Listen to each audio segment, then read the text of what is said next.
Alright, today guys, we're going to show you how we perform a timing belt job and why we think everybody should be doing it this way. Let's get into it.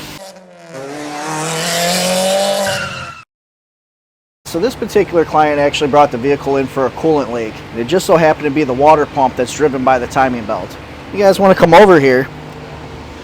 Somebody had already been in this system before at one point and they replaced the water pump and the timing belt. I'll be honest, I can't really tell if any of the other components have been replaced. The tensioner had quite a bit of oil on it. I can tell you for sure that the cam seals had not been replaced. We went ahead and put new cam seals in, and we're getting ready to put a new crank shaft seal in here as well. Now, a lot of people ask why we do that, and there's a couple reasons for this. One, this vehicle's got I believe it's 165,000 miles. It's a 2004. We're talking 18, almost 20 years old at this point. These seals right here, these are your cam seals. They get very brittle with heat and age. I know a lot of guys will argue that if it's not broke, don't fix it. But I'm going to counter that. What happens if we went ahead and we did a timing belt and water pump replacement for this client, and 6 months from now we got a camshaft or a crankshaft seal leaking?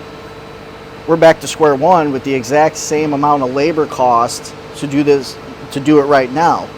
So in order to give them the proper warranty that'll last the lifetime of this timing belt, which is on this particular vehicle is 90,000 miles, we always go ahead and replace all the seals. Now I understand there's certain vehicles that this becomes cost prohibitive on. There's a lot more involved than just pulling the back cover like I had to do on this car. You see, back cover had to come off. This would sit right here. And really, between this and then my cam gears, I was right there for the seals. Same thing with my crankshaft down here. I'm going to have to use a puller to pull this particular gear off and then go ahead and put the new seal in down there. 10 minutes, basically. Yeah, we're talking maybe 10 minutes total involved time to go ahead and replace these seals. It just makes sense. It's a complete job at that point. One thing I did find when we got this apart, like I said, somebody put a water pump on here. And there was a couple things I had noticed. One, the sealing surface was not very well cleaned prior to them replacing it. And when they did the replacement water pump, it came with the straight paper gasket. You can see with the replacement one we have here, this is a bonded style gasket that's got the rubber inlay and the steel outer. This is a much more quality gasket going on here that'll keep this thing from leaking for the next 90,000 miles. All right, guys, so give you an idea of the kit that water pump gasket came out of. We like to use the Eisen timing belt kits on all of our imported vehicles. High quality, as you can see, I mean, just with the gasket itself there. But this particular kit's nice, especially for a DIYer. If you're trying to do this at home, it does come with directions on how to set up the timing belt. But you get a high quality Eisen water pump. Let's set this over here. You also get the idler pulley, the tensioner pulley. I don't want to open these right now until I'm ready for them. The big takeaway here when you're doing a timing belt, cleanliness. You can see down in here we've got everything cleaned up. It's free of oil. I don't want any type of oil touching my pulleys or my belt here. And what's really nice about the belt, I'm going to go ahead and open this one up to show you guys.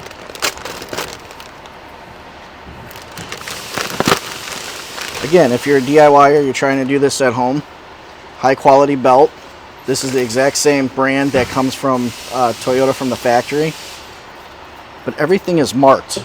Right cam, left cam, right here, and then crankshaft. And there's marks on the pulleys. We can line everybody up and we're good to go. There's no question that everything is in time when we're done with this particular service. Here's what's nice about this. We have a high quality kit. We have high quality seals. We've installed everything correctly. Now we can stand behind this product and our craftsmanship for the next 90,000 miles. It's a no-brainer. You know, once you sell the job for the quality and not the price, it'll sell itself. Now we no longer have to worry about this being a comeback because of an oil leak. Normally when we would do this timing belt kit, we would also replace the drive belts. You can see the client had already just recently put some Napa belts on here. We did give him the option. He declined because he had replaced those. It'll get a new thermostat, it'll get a coolant flush, and then this vehicle will be ready to rock and roll another 90,000 miles with no issues. This is how you perform a proper timing belt service so you don't have a comeback. Hope this video helped you guys out on how to perform a proper timing belt replacement. If it did, go ahead and give us a like. Please subscribe to the channel. Go ahead and ring the bell, that way anytime we put out new content you guys get notified. Guys, if there's any comments or questions, go ahead and leave them down below and one of us will get back to you as soon as possible. We'll see you on the next one.